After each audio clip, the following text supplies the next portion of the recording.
Let's get started, and hopefully John will appear magically within the next 5 minutes. We're sorry about the delay.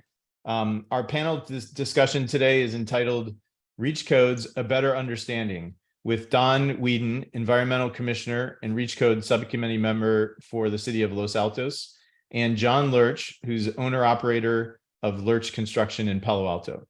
Our goal is to have a balanced discussion of reach codes and their real-life impacts on residents. I'm now going to introduce our panelists, and I'd ask that you hold your questions till the end. Don Weiden is a registered civil engineer in California and has worked the past 50 years in the water, wastewater, and environmental fields for Kennedy Jenks Consultants, a national consulting engineering firm. Don has served as an environmental commissioner for the City of Los Altos since 2015 and is currently a Reach Code subcommittee member. Welcome, Don. Thank you for joining us this morning. And then I'll introduce John as well. John Lerch is the owner-operator of Lerch Construction, which was founded in 1973 by John and his brother, Robert Lerch. The company first began out of their parents' home in Palo Alto, and since then, Lerch Construction has grown and helped many people and families make their dream homes and built environments a reality. Welcome, John. I assume he's not here yet, but hopefully we'll be here soon. So luckily, the first question is for Don, so we can start off with that. But Don, it'd be great if you could start us off with a brief overview of your work on environmental issues. That would be great. Thank you, everybody, and thank you for the kind introduction. I want to put a statement out there, and although I'm a member of the Environmental Commission, I'm presenting information and comments today as an individual. I'm not at the direction of the Environmental Commission nor speaking on their behalf. My interest in environmental issues really starts at a very young age, from childhood camping and personal regional travel and things of that nature. Then it continued through my education and my career, which, as Joe mentioned, is in water, wastewater, and hazardous waste treatment projects to protect human health and the environment. My work on environmental issues now is really based on evaluating specific issues and making fact-based recommendations on those issues. My interest in the Environmental Commission and others is a way to give back to our community and prepare for the future. And I think this has become very of keen interest to me as I travel back to areas that I'm very familiar with and see how they've been impacted by fire and drought. And also, on a personal note, looking towards the future because of I have one grandchild due next week and another one next year. So it's really looking towards our future. And that's where my interests lie. Wow. Well, congratulations on the future. That's awesome. Normally I'd have John give an overview, but we're gonna move on and let him do that when he arrives. So he's gonna miss a little bit of this, but let's move on to the reach codes, Don, if we could. So you've been working on reach codes for a number of years, and were involved in the development of the first set of reach codes that went into effect, I believe it was back in 2020, and then also the latest proposal from the Environmental Commission from this September. There's been a lot of confusion in recent weeks around reach codes, what's in, what's not in, what's happening, et cetera. And I was hoping you could start us off with just a high level understanding of, what the current reach codes are, and then what the recommendation was from the Environmental Commission. And Don's prepared some slides just to help us out with this. So I'm going to go ahead and show those, if that's okay. Yeah, if you'd call those up, Joe, I prepared 2 slides basically. And Let me bring those up. And can you see that, Don? yep, sure can. Perfect. So I thought I'd start out with the Los Altos Environmental Commission. We met as a commission in August, and as a commission made certain recommendations that were presented to the city council on September 6th. And the first thing I want to do is clarify and make sure there's no misconceptions. The recommendations from the Environmental Commission did not include a gas shutoff date, electrification of appliances at the end of life or burnout, electrification of appliances upon sale or transfer of a property, and any fines or penalties for natural gas use. So those weren't any part of the recommendations. If you want to go ahead and go to the next slide, what I've tried to do here is in a very simplified form, present what is in the current REACH codes and what is in the proposed recommendations by the Environmental Commission. Now, remember that the current REACH codes and also the proposed recommendations only apply to new construction and newly constructed buildings. And so you can see on the left-hand column, the current REACH codes require that newly constructed buildings be all electric, with a few exceptions that are listed in the A, B, C, and D below that. So that means if you're constructing a new construction building under the current REACH codes, you could have gas cooking and fireplaces are allowed in residential buildings up to 9 units and so forth with A, B, C, and D.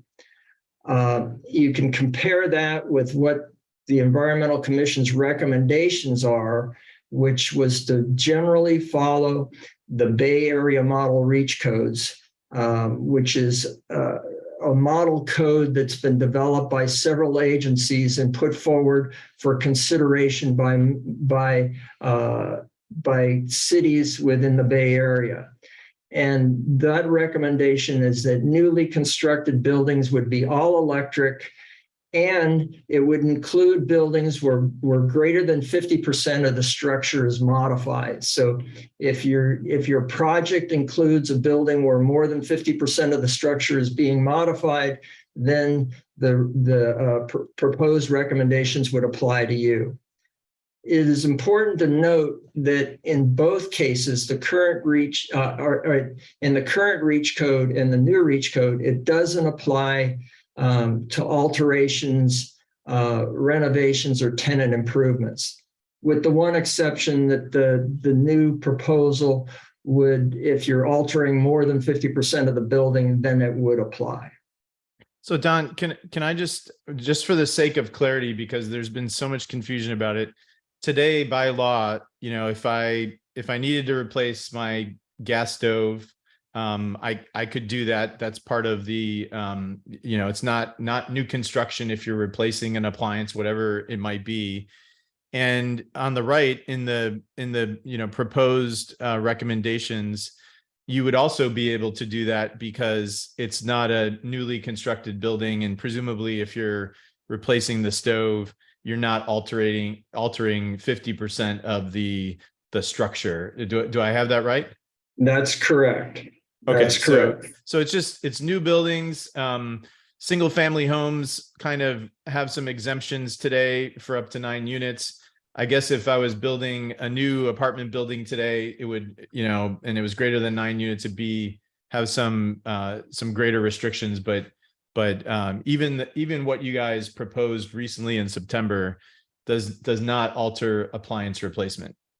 That's right. And that was the reason for the first upfront slide, that it doesn't apply to replacement upon burnout or what I would call minor renovations. You know, you're redoing your kitchen, and that's all you're doing is changing out your appliances. It would not apply because it's not a newly constructed building. Okay. And then do you want to continue through the items 2 and 3 down below? Sure. There's a difference between the current REACH code and the proposed recommendations regarding exterior gas appliances. Basically, they are not addressed in the current REACH codes, and so therefore things like using gas for a spa or a fire pit in your backyard, that's allowed. Under the proposed recommendations, exterior gas appliances would not be permitted, nor extension to existing exterior gas lines. So there's a difference there between the current and the proposed recommendations. The third item we've sort of lumped because EV infrastructure is very complex, and it depends on the building type, whether it's residential or commercial, and the number of parking spaces that are applied that are being constructed with the new construction. So there are, under the existing code, there's various requirements, like I said, depending on residential or building type and the number of parking spaces. That is similar in the proposed recommendations, with one addition, and that is if the recommendation is that if the current EV infrastructure REACH is stronger than the proposed model code, then we would maintain the recommendation is to maintain that requirement in the new REACH code. Okay. So hopefully that makes sense, and I didn't confuse people on that.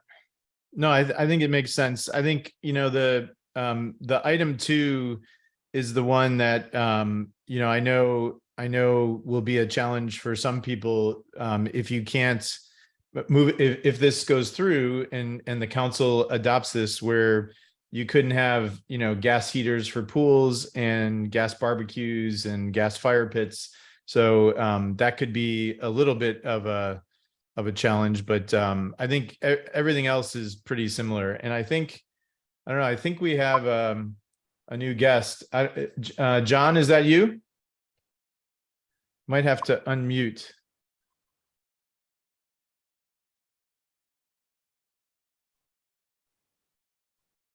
I can't see the person. Kim, maybe you can help unmute if it's John. Is it John Lerch? I don't know why I can't. Well, I'll go over. Oh, there you go. Okay, I don't know. Oh, it's coming from this one. Okay. I can't. Okay. I was looking at my screen. Okay. Welcome, John. I'm sorry for the confusion this morning. We really appreciate you being here. Sure. So just, I'll apologize to the group. I'll just catch John up very briefly. We, you know, we're Los Altos Community Coalition, and we run these sessions in order to better educate the public. There's a live audience, as well as, you know, people who watch the videos afterwards on YouTube. And I introduced Don a minute ago, but Don is, you know, longtime engineering consultant who's working for the Environmental Commission in Los Altos, and also on the REACH Code Subcommittee. And I gave your intro already in your absence, you know, talking about the business that you created with your brother. So we were just the first, I literally, after everybody introduced themselves, I threw the first question out to Don about what the current and proposed REACH codes are in Los Altos, and we were just walking through that. So so welcome. You know, would love if maybe we could start off with an introduction. Maybe I'm going to turn this. I'm going to stop this share for just a second so we can see everybody, and then we can go back to the questions. So would love if, John, if you could give a brief overview of yourself and your business. I'm a general contractor. I've been building in the Palo Alto Bay Area. I was born in Palo Alto and I've been, or excuse me, I was born in Berkeley, but I was raised in Palo Alto and I've been building for about 50 years in this area, mostly in this area, some in Aspen, Colorado, some in the Santa Cruz area. But, and we've done both commercial and residential for a long time. We're still doing both. And we're general contractors, we're electrical contractors, and we're sort of old fashioned. We do a lot of different aspects of the building instead of just one specialty. We do get involved in a lot of it. And this evolution to high energy buildings and as it was brought up here, going off gas is interesting to us because we're in the middle of this transition right now, and it's a challenge. Got it. Great. And is it fair to say you do everything from, like simple stuff, remodeling a kitchen all the way up to building, brand new homes on the peninsula? Yes. Okay, great. Great. So that's perfect. We just did a little overview of the reach codes, and I think you're familiar with there are all these requirements in the various cities. I'm sure it's difficult, to keep it together, but I thought I'd ask Don, just following up to the other questions, around like how our reach codes in Los Altos compare relative to some of the other cities that are nearby. There's a lot of claims that, well, we're doing something extreme and that's not typical. Would love to get your thoughts on that, Don.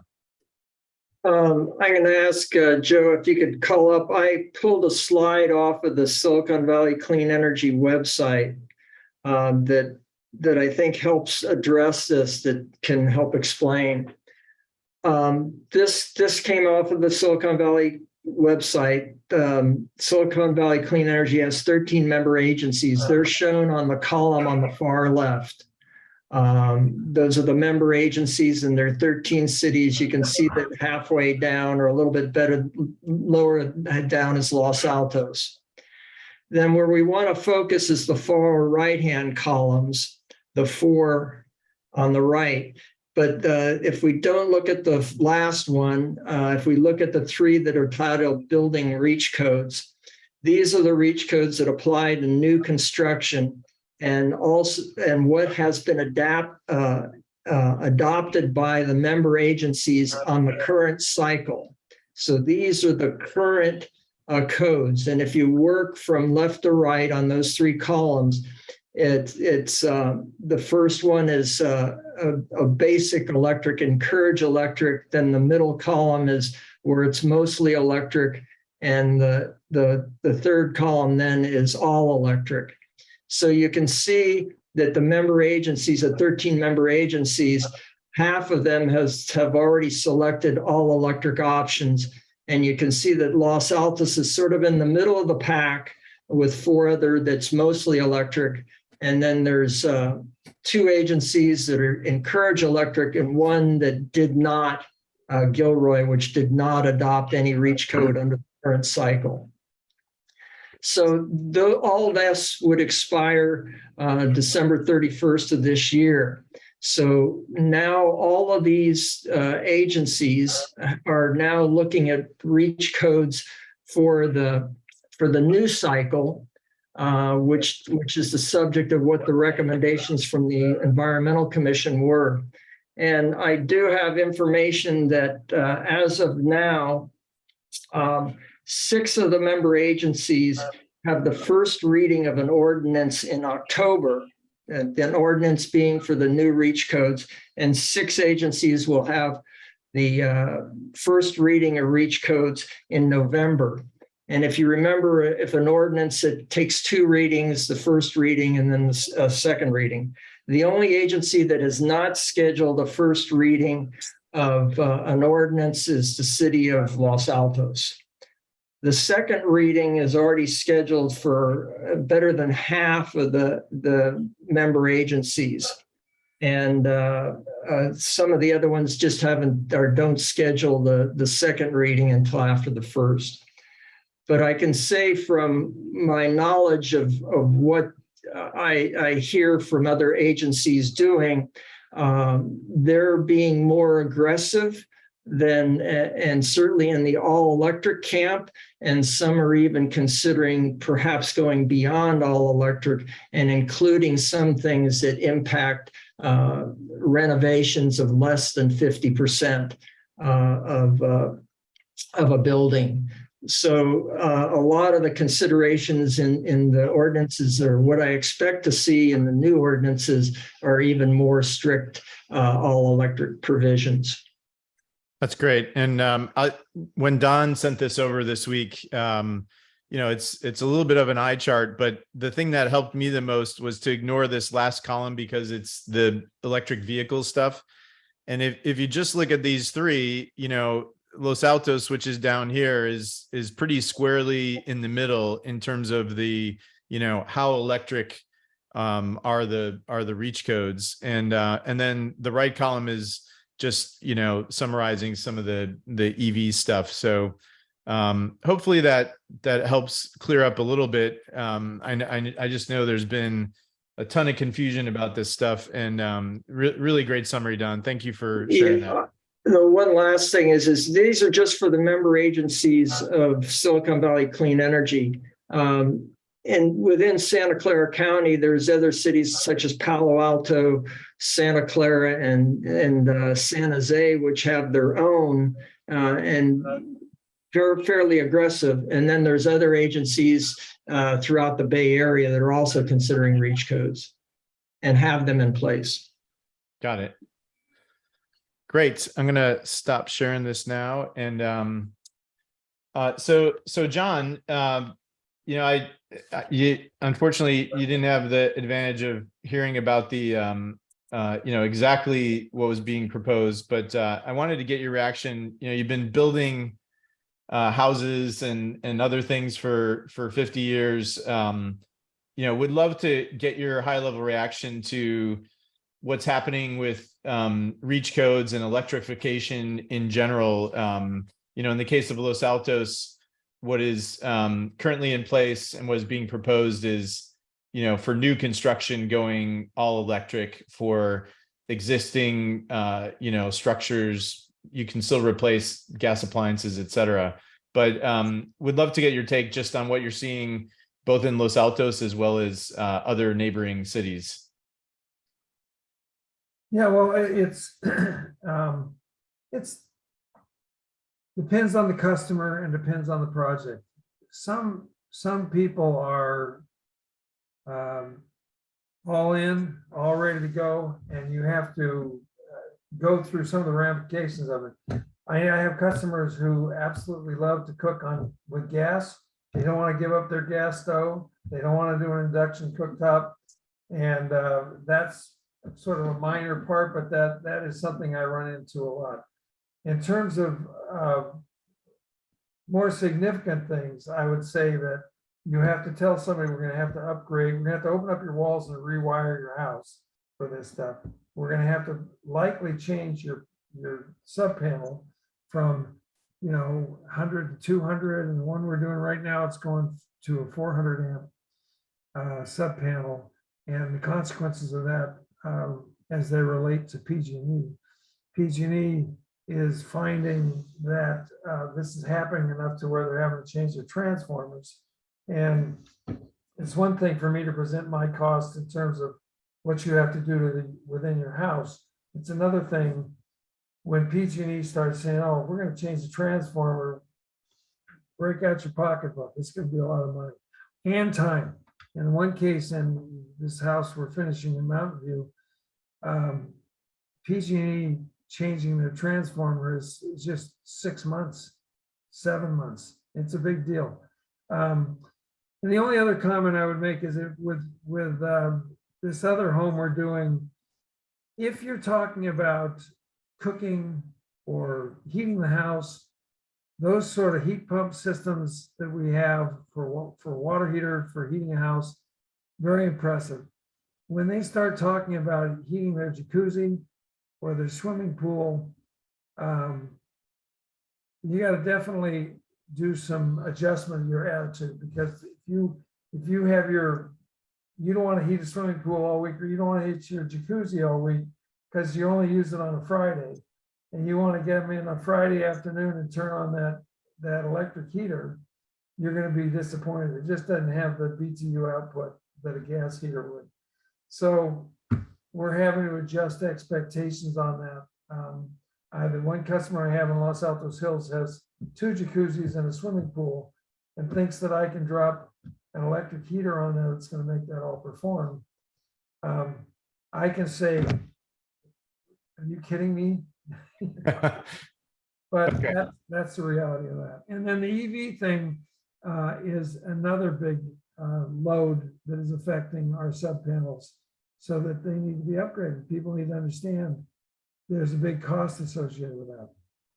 And if I can just follow up, since I haven't ever had to do this, if you need a new transformer, which presumably is up on a pole or down the street somewhere, so you have to ask PG&E to do that, and you have to pay for the transformer. Is that correct? Yeah, generally speaking, you have to go to their sort of, you know how messed up PG&E is right now with all the crises they've had with fires. So they're really struggling. But typically, if you go in and say, I want to upgrade from 100 amp to 200 amp panel, big deal, they'll drop the lines. If you get into 400 amp, and we did 1,000 amp one recently on a commercial building, and you get into the transformers, yeah, now you're in a different engineering department, and it can be a long wait to get that done. Got it. Customer needs to be aware of that this is not just call somebody and have a changeover like that. It's a big deal.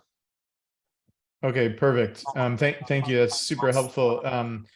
I also, just wanted to go deep maybe on a few remodel examples. Can you think of any stories where, a customer wanted to replace a specific appliance, whether it's a range or water heater or furnace, and switch from gas to electric? Were they similar in price? Were there challenges? Sounds like sometimes the electric service needs to be upgraded.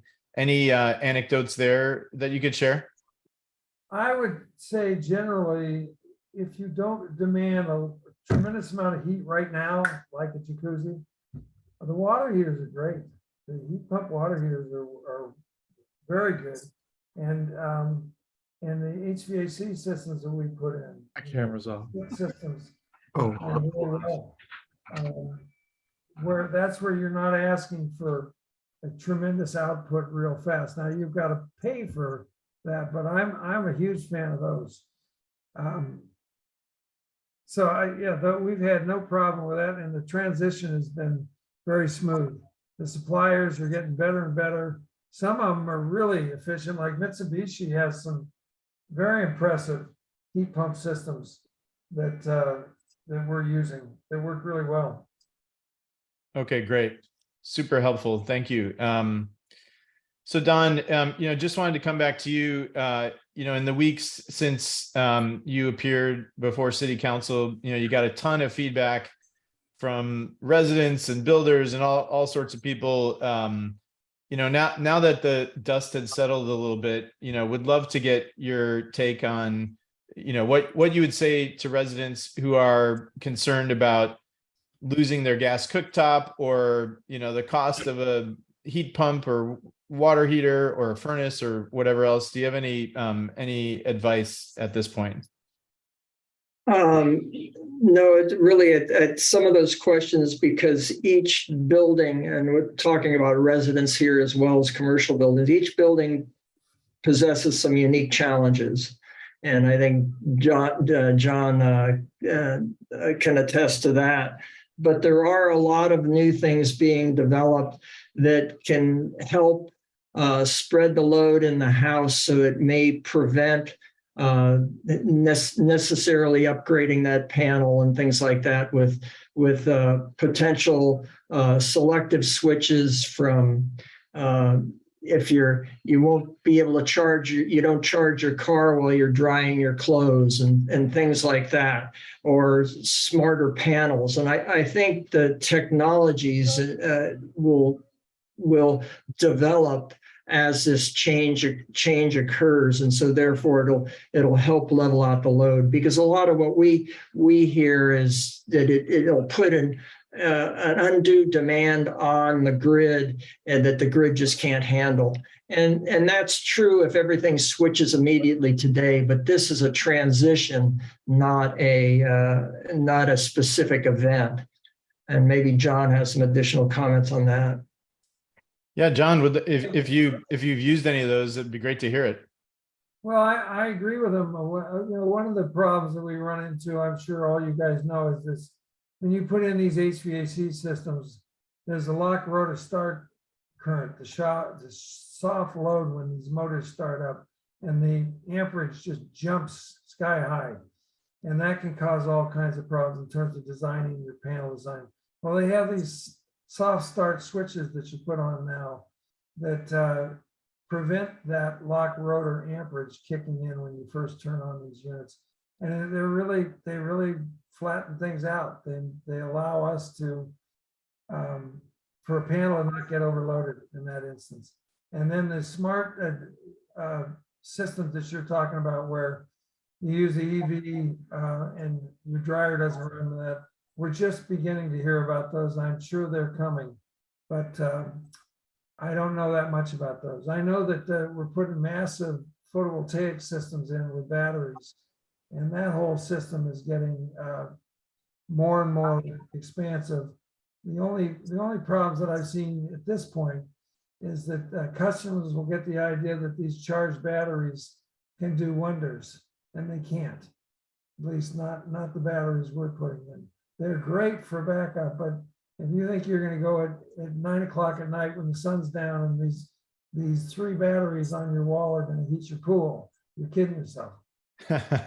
Yeah, I can attest that if you put a load on those, they go down very quickly. So, yes. And actually, I had heard a story this past week that one benefit of the new dryers, clothes dryers, the new heat pump ones, is that they don't even have an exhaust, which is pretty cool. And that's, we all have dryer vents issues, cleaning out the lint and everything else. I'm not quite sure how that works exactly, but I'm all for a future of no more dryer vents if that future comes soon enough. So one last question for you, John. So just, taking into account the reality of climate change and our ability to act locally and hyper locally in our own homes, what advice would you give to homeowners about making the switch from gas to electric appliances? Well, I would say that in terms of appliances in the house, I'm all in. I think they're a great way to go. I think as long as you can live with the disturbance of wiring, which a lot of times it's associated with a remodel, so it's not that big of a deal. And as long as you're honest about what you have there, some of the houses in Old Palo Alto, Hamilton Avenue, in that area, the panels are remarkably small. And most of our customers understand they're going to upgrade. And so at that point, I think it's a great way to go. The only real resistance that I get, somebody like, we're looking at one right now on Hamilton Avenue, and they want to have a 1930s type kitchen, classical kitchen. And they bought this beautiful French La Cornue cooktop that is a combination of gas and electric, and they want both. They want to be able to have that feeling of turning on the gas. So you have some of that. It's not, I know it sounds silly, but people are attached to gas cooktops. Yep. Makes sense. All right. Well, I'll give you both a chance to just, Don, do you have any, closing thoughts or remarks before we move on to the Q&A? Yeah, I have one that I'd like to add. And that is what we often hear is a lot of concern about the cost and of electrification. And I wanted to mention that the Inflation Reduction Act, there's a lot of money that's being there in the way of tax credits. It'll be the most effective to a lot of constituents in our areas. And there's tax credits for like solar and EVs and heat pump air water heating, heat pumps for water heating, electric panels. So there's tax credits for that. But there's also a real robust thing in the way of upfront discounts, which is aimed at low to moderate income households, that those rebates or upfront discounts would not really be available to a lot of people who are in higher income categories, but there is a lot of money that's in there. And so not only will those programs start to become developed, then there's also local programs through like BayREN or through Silicon Valley Clean Energy, which has rebates for, I think it's $2,500 for heat pumps for air systems and $2,000 for water heaters. And there's Silicon Valley has $1,000 on electric panels. But there's a whole host of these things that are coming up to help address the cost of electrification. Oh, that's great. Is there a resource where all this stuff is listed out, or can we create one at maybe the Environmental Commission website or somewhere? There is, I can provide in Rewiring America, they actually have a calculator. I believe it's in Rewiring America, a calculator which you can enter in information and it'll say what credits you may be available to on a federal basis. And Silicon Valley website has information on those rebates right on their site. So SVCE? Yes, Silicon Valley Clean Energy. Oh, great. Maybe we'll try and get those links from you and put them into the YouTube description down below. So thanks for that. John, same thing. Any closing thoughts or remarks before we go into questions and answers? No, I think you guys are doing, I just applaud what you're doing. I think it's fantastic, and I'm happy to be a part of it. I'm glad the transition is happening. Notwithstanding some of the problems we're having. So it's easy for me to get into an attitude like, you're asking a lot when you think you're going to heat your 2 jacuzzis in your pool. It's sort of low-hanging fruit. But in terms of the overall transition, I think it's really going well. And the new systems we put in are really great, and they're getting better and better. So I'm happy to see it all happen.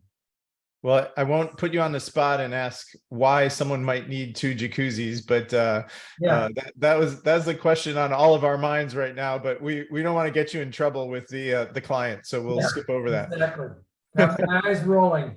All right, let's switch over to Q&A. I think we have Laura and then Pete. Laura, go ahead with your question.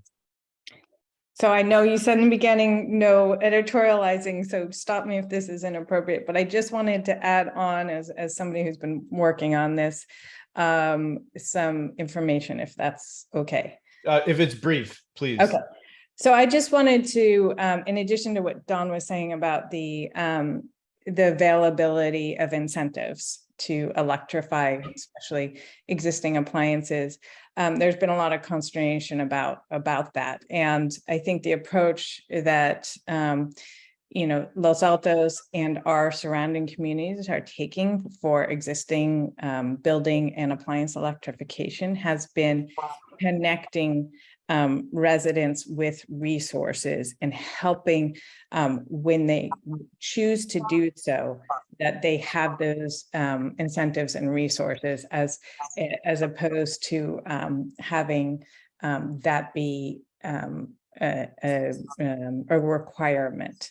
So, I want people to know that is definitely the direction that we're looking into, is making those resources available. And there is work to get that on the Environmental Commission resource website. Okay.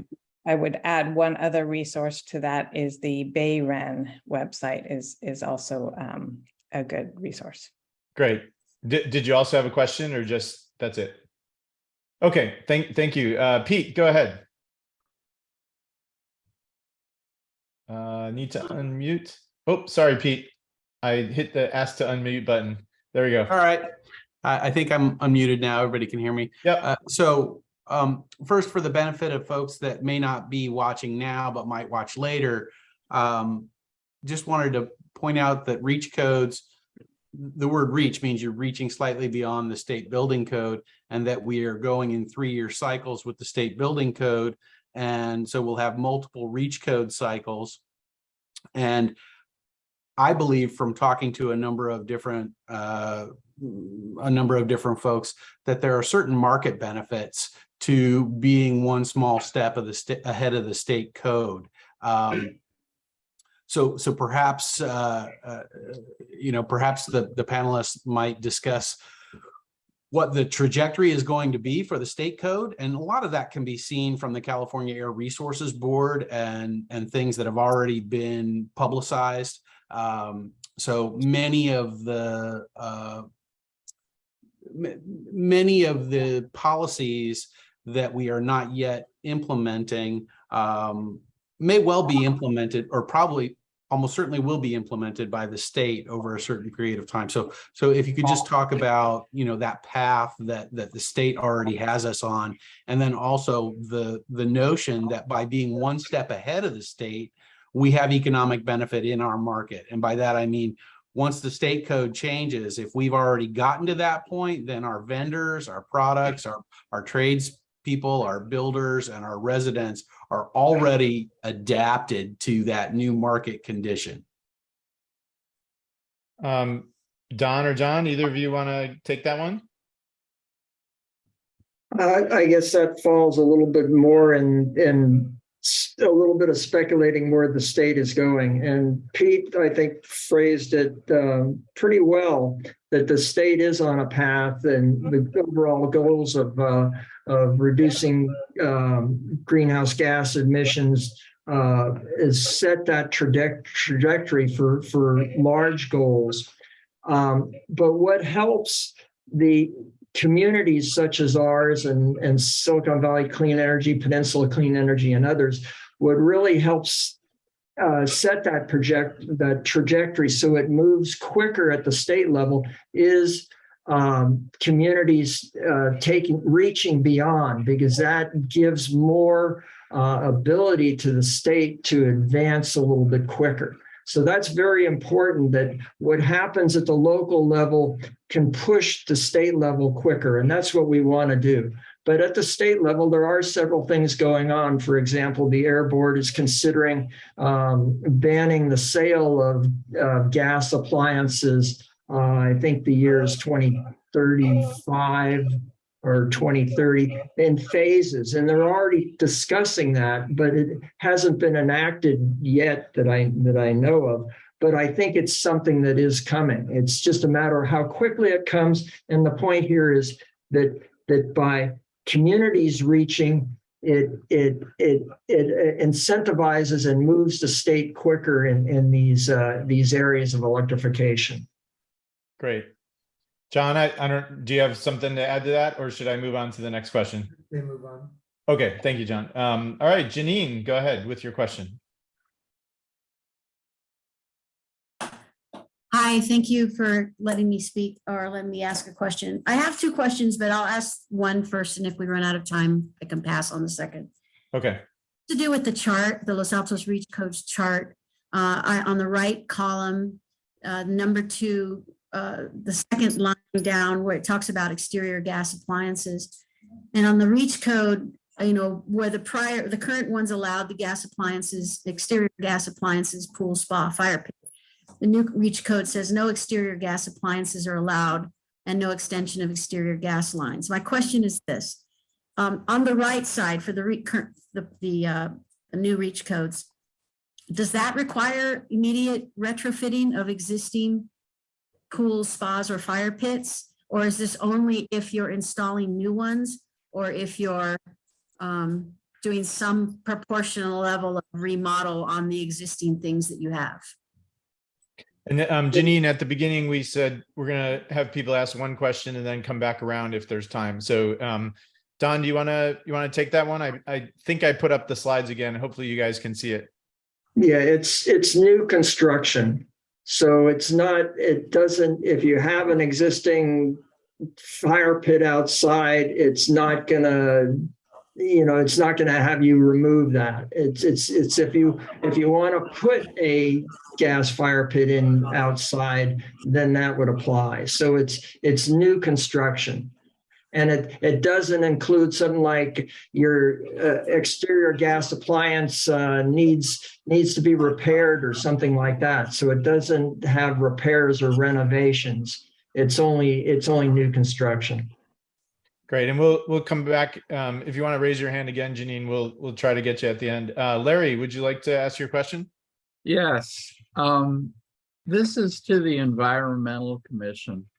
I know full well what was before council, but do you think that it's possible you went too far in your recommendations on the end, on the end results in terms of fines for gas and replacing all the appliances when your house was sold? It created a huge uproar in the community and gave the LAR folks a valid argument, because council did approve the climate action plan. And, LAR could go, well, since you approved that plan, you can make an ordinance on anything that's in there at any time. Do you think you went too far in the end? It's directed to Don and Laura. Well, we'll stick with Don for the purposes of this. Okay. Yeah, thanks, Larry. I can't speak for the Environmental Commission. However, the recommendations that were presented to the council did not include anything on those topics that you referred to. It solely dealt with new construction. You've brought up an issue about what is in the climate action and adaptation plan. And that is a plan that includes over 40 action items that are to be evaluated in the future, and if appropriate, addressed in a change in city policy or perhaps an ordinance. However, that plan is solely a plan to be implemented over many years, and the issues or the action items within the plan would come up at appropriate times. Right now, the only action item that is up is the reach codes on new construction. Well, I understand that it's rife for misunderstanding. That's my point. But I would say, if I could, we need to be honest. And Larry, I think it's a good question. But when an organization is saying, go to city council on Tuesday night because they're banning natural gas and you need to tell them not to, that is not being intellectually honest and straightforward. Yes, there might have been something in the CAAP about that in the future, but we need to hold people to a high standard in terms of telling the truth. And, you saw the controversy that was created. I think, the goal of trying to confuse everything was achieved, and it wasn't fair and it wasn't reasonable. So I'll get off my soapbox and move on to Ginny for a question. Hi, thank you. I think John Lerch, what, if there's an answer to this, what percentage of cost would it be to retain people's gas stoves if they have them, if everything else were to go electric? It's that you stated, and I know it's true, that people love their gas stoves if they have them. We're electric here, but this is the big contention. If anyone brings up anything, it's their gas stove. Everything else is a financial issue. Is there a way to discuss that? with people? Boy, I don't want to sound stupid, but I don't have a clear answer for you on that. I don't know. I mean, it depends on how much stuff they're doing. As I say, most people right now get that in remodels that we do, or particularly newer stuff where you're doing a big addition, are totally on board with the water heating and the HVAC systems going that way. And I can argue that there isn't a big cost on those. It's when you start changing the whole thing over, or as I say, you start wanting to try to power big loads like an EV charger or a pool or any of that sort of stuff that we have problems. In terms of the cost, I don't have a good answer for you on that. I have to think about that. All right. I could add a comment to perhaps Ginny. There's two things that one is if you're building from scratch, and if your only appliance is a gas stove, it's a very large expense to put that gas into a new structure for that one appliance. So it's much cheaper to go all electric on new construction. The second thing that I would offer to Ginny and what you hear, and John, when you hear people talk about it, is there's lots of loaner programs for induction cooktops, or you can go out and buy a single plate induction cooktop and try it out. And I personally, we have a gas stove. But we have a little induction cooktop, and we find out that we're using that induction cooktop more and more. In fact, every night we use it, and we only use the gas stove when we need a second burner.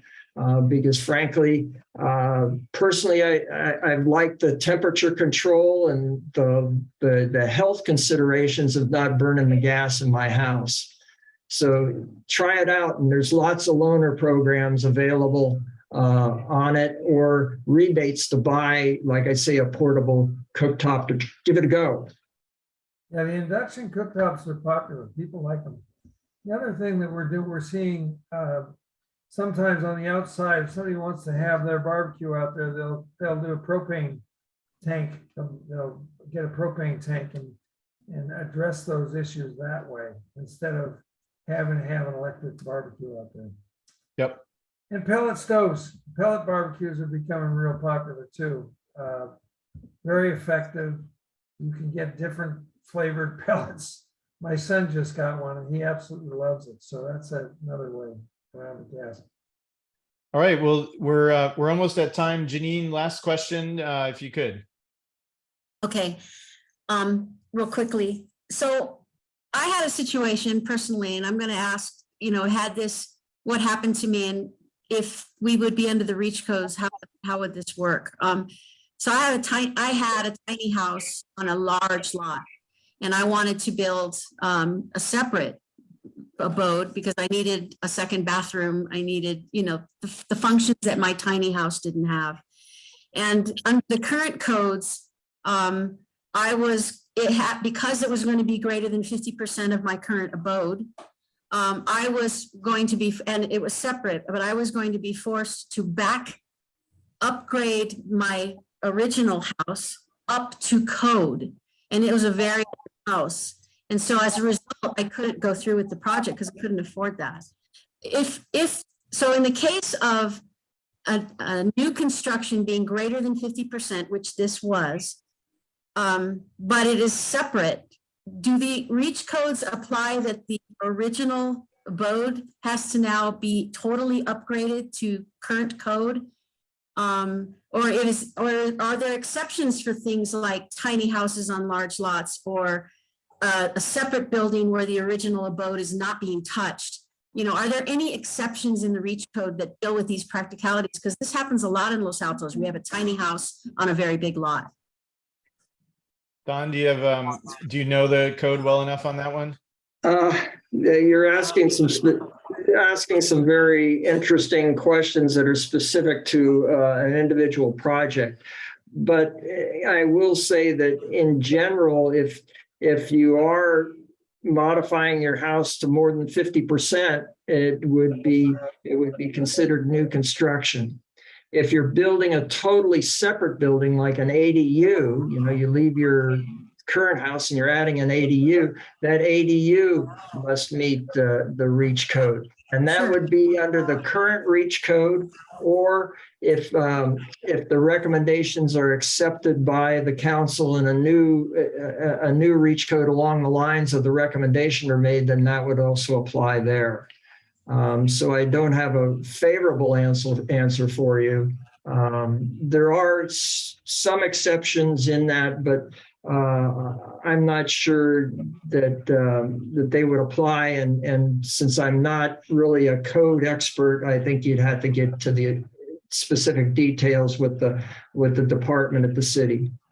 Yeah, we did experience, and I can tell you in Palo Alto, where in this particular case, the kitchen and part of the downstairs was done, and we had to upgrade all the toilets and all the faucets in the house, which was a bit of a shocker to the homeowner, because it felt like that was a bit of a reach, but that's what we've had to do. And there's also that was in Palo Alto, John? In Palo Alto. Okay. And there's also other things like in Los Altos, for example, if you add 750 square feet to your building, there's the fire code requires you to sprinkler the building then. So there are all these various requirements that are in the building code of the city. Yeah, I think all of the cases you're citing, though, are for connected situations. This is not a connected situation. And that's where things got complex. And as I said, in Los Altos, especially with SB 9 coming up, those situations are going to happen more and more, where separate buildings are built on the same lot. And it seems like it would favor large house. If a pre-existing house was very large, they would kind of get favorable treatment under the REACH codes. Whereas if an existing house was very small, they don't get favorable, and you'd be forced to renovate 2 buildings instead of just 1. That's the problem that I'm having with the current REACH codes. Anyways, it is a specific problem, but I think it happens a lot in Los Altos. Okay. So, anyways, that was it. Thanks. All right. So we're gonna call it here. I just have a few items. Our next meeting is going to be on Friday, October 21st from 8:30 to 9:30. We're thrilled to have our new Los Altos police chief, Angela Averett. I hope I got that pronunciation correct. Join us, and should be a great event. So mark your calendars for the 21st. If you'd like to be added to the LACC mailing list, you can send an email to info@losaltoscommunitycoalition.org. Big thank you to the Los Altos Mountain View Community Foundation for providing LACC with financial and in-kind support. We really appreciate it. And we also want to thank Larry Barron resident, for all of the help that he provides us making these videos available up on YouTube.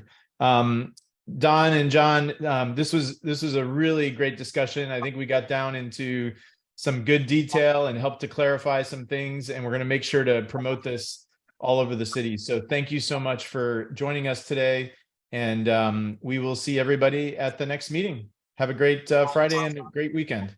Thank you. Thank you. Thank you so much.